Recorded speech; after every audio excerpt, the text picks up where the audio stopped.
happened during the Texas primary is exactly the situation the Voting Rights Act of 1965 was designed to prevent.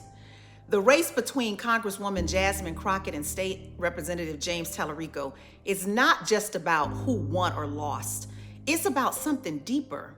The dismantling of Voting Rights Act protections is allowing old barriers to the ballot to reappear. And history has seen this pattern before. After slavery ended in 1865, Black men gained the right to vote through the 15th Amendment. And during Reconstruction, Black voters across the South registered in massive numbers. In some states, more than 80% of eligible Black men were registered to vote. They helped elect more than 2,000 Black public officials. Black citizens served as state lawmakers, mayors, sheriffs. Louisiana even seated a Black governor in 1872. And 16 Black men, many of whom were formerly enslaved, were elected to U.S. Congress.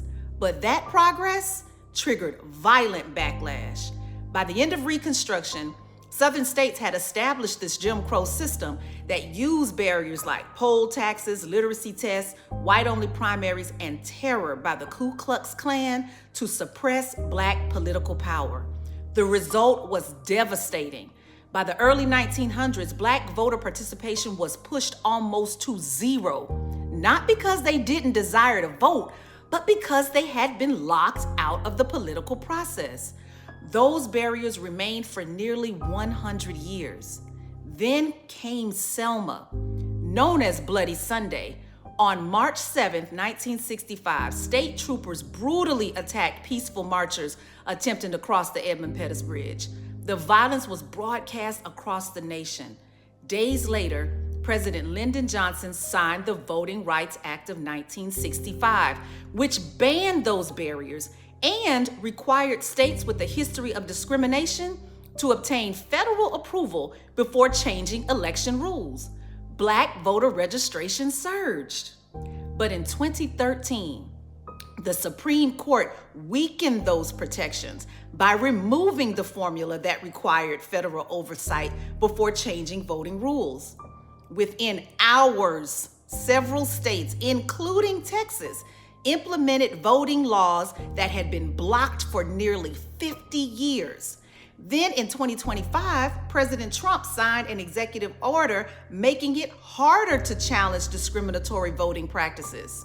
It enabled stricter voting ID laws and limits on mail-in ballots. That is why controversies like the Texas primary matter. Because when polling places are suddenly moved, longtime voters are told they are no longer registered, and redrawn district lines dilute Black and Latino voting strength, those are the exact kinds of barriers the original legislation prohibited. History shows us that voting rights are rarely lost at once. They erode slowly when protections designed to guard them begin to disappear. So with their eyes set on the presidential elections of 2028, what happened in Texas is part of the formula to make America great again.